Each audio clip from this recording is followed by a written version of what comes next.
En otra edición y vamos a seguir hablando y pormenorizando acerca del interesantísimo libro que acaba de publicar, posiblemente la mejor obra hasta ahora, por lo menos en el periodo democrático, que se haya escrito sobre una figura clave, denostada, ocultada a las nuevas generaciones de españoles, la figura del fundador de Falange, José Antonio Primo de Rivera. El libro de Paco Torres, murciano, catedrático de Historia, se titula El último José Antonio. ¿Te parece que sigamos conversando sobre esta obra que tiene que ser capital de cara al objetivo de que un número creciente de españoles conozca quién fue José Antonio, la figura, lo que representó? Porque difícilmente podremos construir nada importante ni nada que sea merecedor de ser llamado digno si no somos capaces de establecer con claridad y con objetividad quiénes fueron esos españoles del pasado que construyeron esta realidad que por suerte no ha dejado de ser España. Y uno de estos personajes clave ha sido sin duda José Antonio, uno de los políticos, José Antonios, más denostados por estas terminales mediáticas al servicio de la casta dirigente. Bueno, sí, en realidad más que denostado en la actualidad, yo diría ocultado sería la mejor manera de decirlo, ¿no? Quizás porque su propuesta puede ser bastante atrayente, quizás porque es novedosa. Fíjate que hemos visto cómo algunas frases suyas han circulado por la red debido al movimiento de los indignados, de la gente que está harta y cansada y que ha descubierto algún tipo de las propuestas de José Antonio y dice, pues esto es lo que yo estaba pensando, por lo que yo estoy protestando, ¿no? El eje principal de su doctrina económica pasa por colocar al hombre por encima de la economía y por lo tanto todo debe estar al servicio del hombre y no el hombre al servicio de los demás. Que es un poco una frase que hemos oído mucho últimamente. No, ese principio es el que precisamente ha inspirado a Alternativa Española en materia económica. La producción tiene que estar al servicio del trabajador y no al revés, que es precisamente la misma base sobre la que se ha fundamentado la doctrina social de la Iglesia desde Juan XXIII hasta nuestros días. Sí, bueno, que esa es una de las fuentes básicas en el pensamiento, una de las fuentes del pensamiento de José Antonio, del cual parte de la doctrina social de la Iglesia, que además era una cosa relativamente moderna, ¿no? Cuando él empieza su labor política y por lo tanto está ahí influyendo en ese momento. Pues Paco, si te parece, tu libro, El último José Antonio, que en algunos capítulos se transforma en una investigación detectivesca narrada con pulso cinematográfico, si me lo permites, tiene la virtud de engancharte pese a que su desenlace sea de sobra conocido por todos. Sin embargo, antes de entrar en todo lo referente a la prisión, el juicio y el asesinato de José Antonio, el fundador de Falange, me ha llamado la atención sobre todo la síntesis en 50 páginas que haces del pensamiento de José Antonio, así como muchas de las reflexiones que haces, por lo que se me ocurre preguntarte en primer lugar, ¿qué diría hoy José Antonio Primo de Rivera? Eso sería muy complicado, ¿no? Saber lo que diría hoy José Antonio. Lo que sí podemos saber es lo que no diría. Es más fácil a veces decirlo así, ¿no? Es decir, es evidente que mira, él era un hombre, o él pensaba que el Estado, el país, la nación, la patria tiene que tener soberanía y por lo tanto soberanía económica, porque si uno no tiene soberanía económica naturalmente no tiene ningún tipo de independencia. Por lo tanto, todo esto de las dictaduras, de los mercados, del sometimiento al poder financiero, es algo que él repudiaría fundamentalmente, ¿no? Lo de la troika, el FMI que nos controla, nos dice lo que tenemos que hacer, es algo que José Antonio se situaría profundamente enfrente. Ten en cuenta que cuando él hace o escribe o pronuncia sus discursos, estamos en la crisis económica del 29, la crisis del capitalismo, que es una crisis de origen especulativo, aproximadamente parecido, hombre, con mucha distancia, pero en el principio igual a la que hemos padecido. Todo esto viene de los movimientos especulativos financieros, y él decía que precisamente lo que había que desmontar es el capitalismo especulativo financiero, porque era el que se imponía sobre el hombre y nos conducía pues a la situación de número, de consumistas, del nihilismo, todo lo que queramos poner, ¿no? Por lo tanto, José Antonio también estaría en esa situación enfrente y partidario naturalmente de que no puede ser el que no gobierna eso que llaman los mercados, que en realidad no son los mercados, es el capitalismo financiero especulativo. Ese es el que realmente nos está gobernando y el que está creando una nueva oligarquía, o ha creado ya una nueva oligarquía que ahora es político, económica, mediática al mismo tiempo, que es la que de alguna manera pues manda aquí, es decir, y a veces contradiciendo, como se dice, ¿no?, el principio democrático, es decir, bueno, estos señores no los ha elegido nadie y nos imponen las condiciones. En ese sentido estaría en contra, igual igual que él no sería un hombre partidario de la globalización bajo ningún concepto, y lo que decía es que habría que darle la vuelta a la situación y naturalmente cambiar la economía. Es decir, su principio económico es que la dignidad la produce el trabajo, y por lo tanto el trabajo es algo fundamental con la persona, y eso es algo elemental. Entonces yo creo que en ese sentido pues estaría muy cerca. Por eso han circulado sus frases por la red, de lo que la gente normal, no quienes controlan todo esto de la indignación y los que salen a conducirla. Por cierto, Paco, importante, ¿qué crees que hubiese opinado José Antonio Primo de Rivera sobre este movimiento de los indignados? Pues él sería un indignado más. Él de hecho era un indignado, como tú eres un indignado, como yo soy un indignado. Y a veces se tiende a confundir, ¿no? Se confunde la indignación general con lo que son los manipuladores de esa indignación general para conducirla normalmente. Pues las ramas más políticas que la dirigen están vinculadas normalmente a Izquierda Unida, pero una cosa es la indignación. Y hay una cosa importante, ¿no? Él decía, mire usted, es que lo que hay que hacer, si uno de verdad quiere enfrentarse a la izquierda, al predominio de la izquierda, a la tendencia revolucionaria de la izquierda, que estamos volviendo a ver cómo surge, lo que es quitarle son las razones. Por lo tanto, es muy difícil a la gente que se encuentra en situaciones gravísimas, como se encontraban en la España de los años 30, si no se da ninguna solución, naturalmente sacarlas de ese control, porque es que además piensan que todo lo demás forma parte de esa oligarquía que les oprime. Un poco en ese sentido el planteamiento es permanente, ¿no? Mientras estén esas situaciones de injusticia manifiesta, controlada desde fuera, yo creo que el pensamiento de José Antonio en ese sentido tiene una virtualidad, y había que un poco, que es lo que yo he intentado hacer en el libro, claro, como dices tú, son 50, 60 páginas, es decir, casi eso daría para otro libro distinto, ¿no? Y habría un poco que coger el pensamiento de José Antonio, lo que tiene en sus escritos, depurarlo de los elementos coyunturales, de lo que es puramente vinculado al tiempo en que él vivió, y un poco releyendo, como te decía la otra noche, a partir de lo que él va escribiendo en la cárcel, del intento de sistematizar un poco su pensamiento, pues trasladarlo, una vez que está depurado, a lo que es lo permanente, que es lo que yo he intentado hacer en esas páginas. Yo un poco, yo soy profesor y cuando escribo no puedo desligarme de esa faceta, y he tratado un poco de enseñar a los que lo leen, a la gente, a las nuevas generaciones, como tú decías, que a quienes va dirigido ese libro, pues naturalmente decirles qué es lo que él pensaba, qué es lo que él quería transmitir. Perdona, Paco, ¿crees que por decir estas cosas, entre ellas que las personas no pueden estar al servicio de la economía, fíjese usted qué frase más actual, por decir estas cosas mataron a José Antonio? Bueno, evidentemente algo de eso también hay. Era un competidor, vamos a llamarlo así fríamente, era un competidor. El predicar eso, pues naturalmente, hay una frase, te voy a poner un ejemplo, hay un momento cuando están al final del juicio, ahí tardan 5 horas aproximadamente en sacar la sentencia, y naturalmente, pues la sala habría unas 200 personas aproximadamente, que es lo que cabía en aquella sala, y pues están allí, no se retiran y están allí. Entonces él está conversando, y una de las veces se acerca uno de los milicianos que tenía detrás y le pregunta, después de haberme oído, ¿usted qué decidiría, no? Y le dijo el miliciano, pues mire, yo lo que decidiría es ahora mismo sacarlo y seguirle a usted. Votar la solución y seguirle usted, porque lo que ha dicho es lo que yo pienso. Vendría a ser la traducción de una frase corta que naturalmente es la que se pronuncia en ese momento. Interesante anécdota, sin duda. Bueno, hay muchas que van salpicando el libro. Hay una que yo al principio, lo voy a contar ahora, esto de velar el libro está feo. Hay una para mí muy impactante, que yo además pensaba que era una reconstrucción. Tú ten en cuenta que gran parte del libro está hecho sobre testimonios que no han sido publicados nunca, de las declaraciones, de los consejos de guerra, en fin, de todo lo que vino después de la guerra civil. Y claro, cuando lees esas cosas, pues nunca sabes si son ciertas, son reconstrucciones de las memorias, son intentos de quedar bien.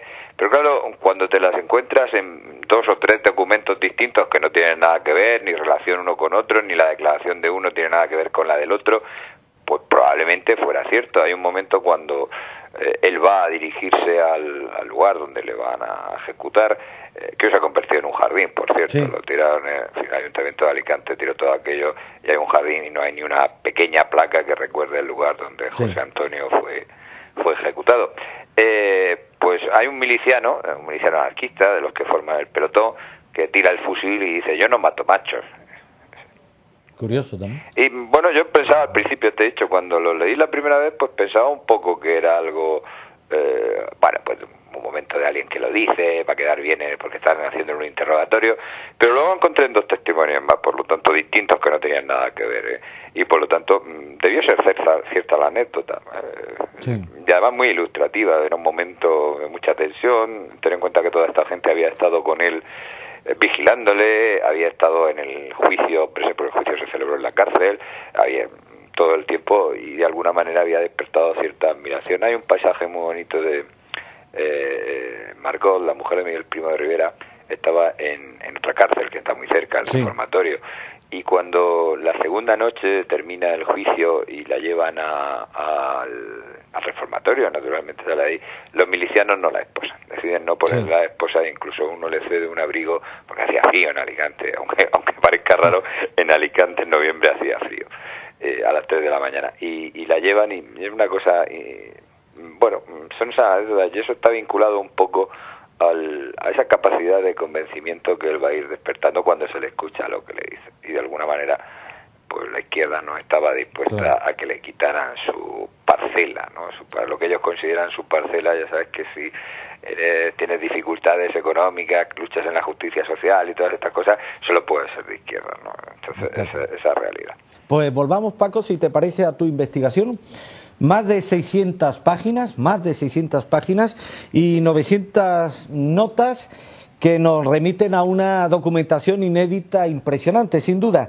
¿Qué descubre esta documentación? Bueno, yo te podría hacer una síntesis muy rápida, porque claro, 600 páginas son 600 páginas, y no son 600 páginas, que mi editor estaba a punto de asesinarme a mí en vez de a José Antonio, y había cosas que se han quedado en el tintero. Por eso hemos habilitado una página web que se llama igual que el libro, elultimojoseantonio.com, todo junto, en la cual vamos a ir, bueno, además todas estas entrevistas, todos los comentarios que se hacen están recogidos, se van a ir facilitando a los lectores otros documentos, otros comentarios, otros artículos relacionados con el libro, o capítulos que no entraron en el texto y que son complementarios, y que naturalmente cualquiera puede entrar en la página web y descargárselo, porque naturalmente es libre, no tiene ninguna otra intención. Entonces esta página va a estar viva, pues esperemos que mucho tiempo, es un poco un libro un poco interactivo en ese sentido. Y lo que descubro, mira, hay varias cosas. La primera es que, bueno, nunca se habían publicado algunas de las cartas que figuraban en el sumario de la prisión, y que son bastante interesantes y que aparecen ahí reflejadas en el texto, naturalmente explicadas con el significado que tiene. Tampoco se había publicado nunca, bueno, pues razones diversas, porque entonces no se creía necesario en la investigación, es muy raro, pero en fin, declaraciones de personas que estuvieron en el juicio de Alicante, y que nos relatan muy bien el pulso de lo que estaba aconteciendo. Tampoco se habían publicado las declaraciones, o se había investigado las declaraciones de todo el personal que formaba en ese momento, no solo el tribunal, que por cierto, uno de los miembros del tribunal era el abuelo de José Antonio Griñán, el actual presidente de la Junta de Andalucía. Y naturalmente no se habían publicado, no se había investigado, no solo de estos que forman el tribunal, sino del resto de la judicatura, que naturalmente de los tribunales populares también estaba en el caso, en los prolegómenos, y por lo tanto constituye una documentación fundamental a mi juicio. Tampoco se había publicado con exactitud quiénes fueron los componentes tanto del pelotón de ejecución como del jurado del Tribunal Popular, los representantes de cada uno de los partidos, y naturalmente eso estaba también en la documentación. No se había publicado todo lo referente a lo que pasó con el sumario, los papeles, etcétera, en la zona republicana, cómo intervino el SIN, el Servicio de Información Militar Republicano, para manipularlo. Es decir, todo eso, ese tipo de documentación, incluso alguna carta, como tú ya sabes, de José Antonio, que no había sido publicada, pues aparecen a lo largo del texto, y para mí eso es bastante interesante. Y luego, claro, yo vivo cerca de Alicante, y los que somos de esta zona tenemos una cierta, yo no por la edad, pero naturalmente de mi padre y de otras personas, un cierto relato familiar de gente que había estado ahí. Mira, hay una persona a la que yo quiero mencionar, porque la borran de los libros de historia, una chica de la sección femenina, murió hace relativamente poco, su hermana creo que todavía vive, que se llamaba Llanitos Marcos. Es una chica absolutamente, bueno, entregada, valiente, porque entra y sale de la cárcel de Alicante con su hermana, que es más pequeña que ella, y lo hace en los días del 18, 19, el 20, el 21 de julio. Es de las que participan en intentar rescatar a José Antonio. A ella la registraban, pero entonces los papeles que le pasaban a José Antonio lo llevaba la hermana pequeña, que era muy pequeña, metido en el zapato, que a ella pues la tenían allí con los guardias, y naturalmente pues con la gracia allí no le hacían, ni no a pensar que la niña pequeña llevaba en un zapato. En fin, estas cosas. Y es una persona que me conoció, yo la traté, no hice nunca una entrevista sistemática, porque a veces te pasa que no sabes si van a vivir siempre. Yo la traté mucho y te iba contando, cada vez que te veía te contaba anécdotas de lo que fue todo lo de la cárcel, ¿no? Y todos los momentos, sobre todo el momento de la sublevación y el momento anterior. Todo eso está en el libro recogido, incluso el testimonio del hijo del conductor de la ambulancia que llevó el cadáver de José Antonio desde la cárcel al cementerio. Bueno, podría seguir diciendo, pero voy a aburrir al espectador diciéndole todo lo que va a salir. Esta anécdota me interesa, esta última anécdota. Dime. Esta última anécdota, que me interesa mucho que la cuentes. Lo del... Bueno, primero, lo del conductor es complicado porque a veces la memoria personal de las personas mayores, sobre todo, mezcla las cosas. Y al historiador le es complicado cuadrarlas con lo que debieron ser los hechos.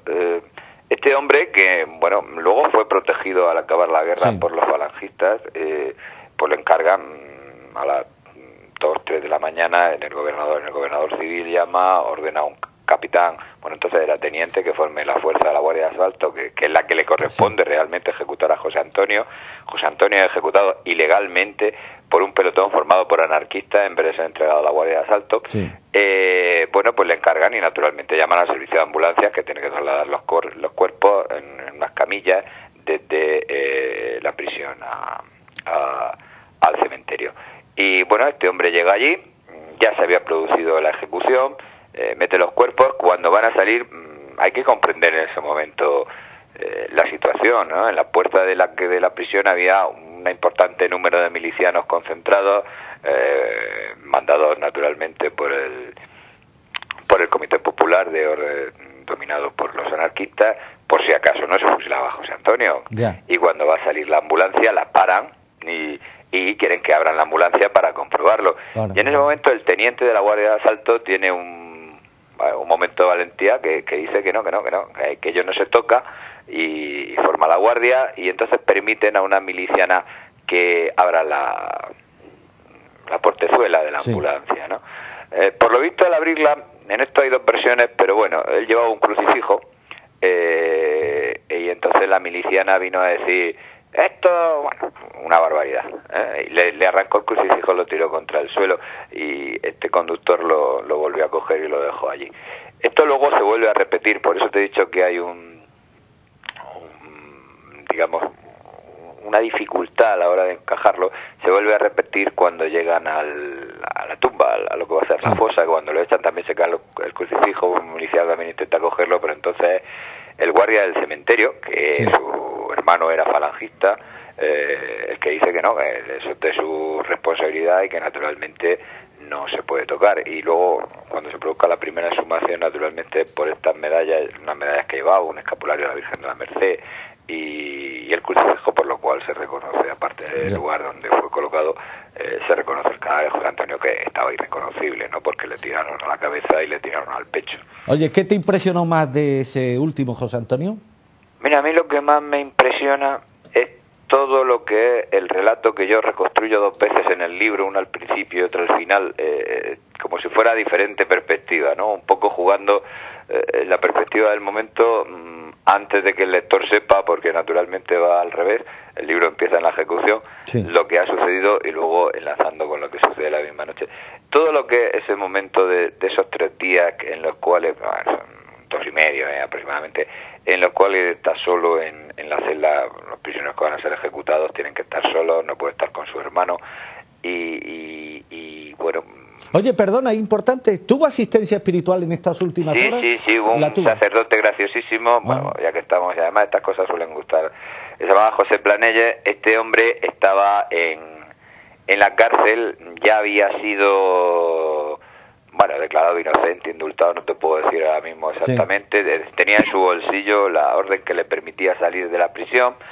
Tenía 51 años, pero en fin tenía problemas de espalda, incluso le habían tenido que llevar un colchón especial a la cárcel la familia, pero él naturalmente lo rechazó, dijo que no, que él tenía que ser como los demás presos, y él por lo visto había pedido quedarse porque los 4 muchachos estos que fusilan con José Antonio, pues bueno, estaban en capilla para ser ejecutados 2 días antes, y él había decidido quedarse para prestarle auxilios espirituales. Entonces José Antonio, el día 10 o 12, no me acuerdo de la fecha, me parece que el 12, solicita un notario y un sacerdote al comité del Frente Popular.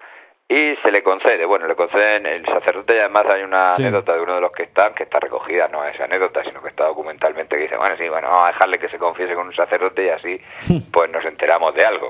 Lo que pasa es que, bueno, luego estuvo en latín y naturalmente no se enteraron de nada.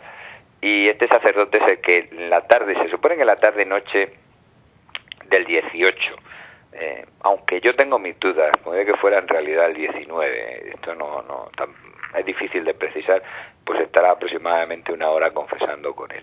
Y hay un librito de oraciones que luego ha aparecido, que bueno, es difícil saber si era de José Antonio o era del padre, y el padre se lo había dejado a José Antonio, y él anotaba ahí algunas cosas, ¿no? Él estuvo rezando mucho en esa noche. Si uno sigue, en esos 2 días, mejor dicho, si uno sigue un poco las cartas que escribe, que quiere dejar, hay tanto las transidas de una petición constante a Dios, de que bueno, él en realidad no espera que no llegue el último momento, pero que si llegue tendrá que hacerlo con una importante resignación cristiana, yo diría, y que es lo mismo que luego se trasluce en su testamento. Sí. Fíjate cómo sería que él está ahí encerrado, y en el libro solo se reproduce parcialmente. A veces el historiador tiene cierto, bueno, yo no soy el Sálvame, ¿no? Entonces hay determinadas cosas que uno, pues aunque las conozca, debe contarlas relativamente.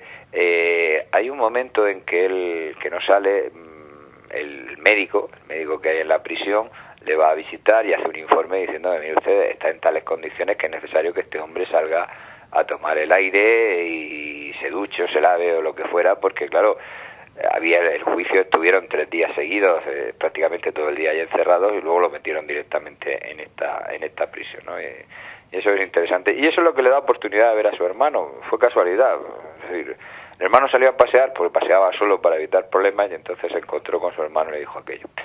Y hay muchas cosas que están cruzadas, ¿no? Hay un momento en que Miguel, cuando los separan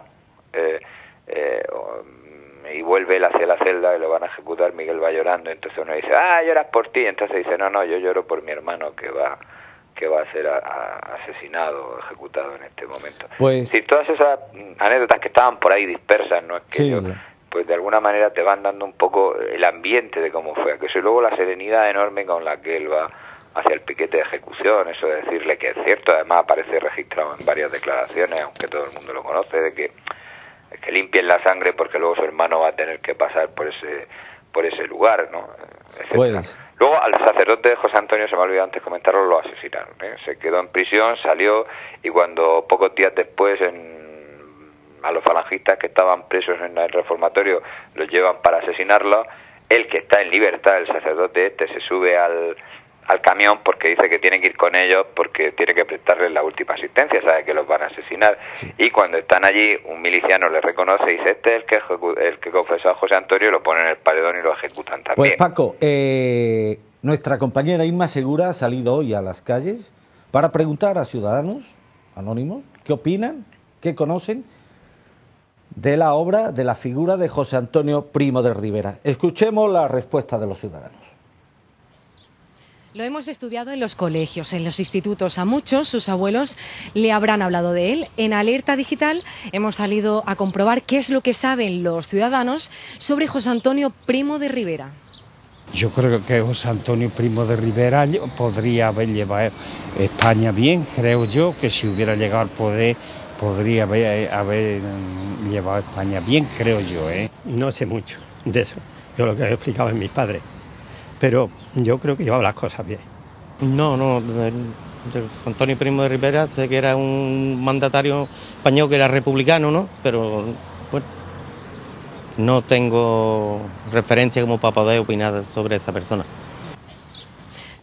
Ese es el problema, querido Paco, que desgraciadamente la gente no ha tenido referencias en los últimos años para conocer la figura de José Antonio Primo de Rivera. Claro, hay una especie de sordina, es decir, de vez en cuando, y cuando se publica algún libro, pues naturalmente hay una segunda, digamos, forma de manipularlo, ¿no? Que es apartar un poco su personalidad de lo que era su proyecto político, es decir, presentarnos a un José Antonio pues que muere heroicamente, si uno lo quiere llamar así, que fue perseguido por las izquierdas, pero en el cual no se sepa mucho de lo que decía políticamente. Bueno, es una forma de presentar a José Antonio.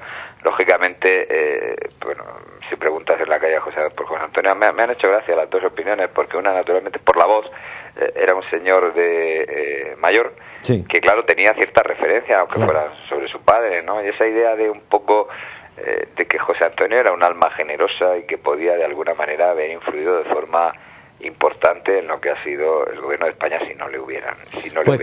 Pues querido Paco, el tiempo nos apremia. Una última cuestión de un simbolismo para mí impresionante. ¿El lugar exacto donde murió José Antonio está localizado? Sí, claro, en la casa prisión sigue existiendo, ahora es un albergue juvenil.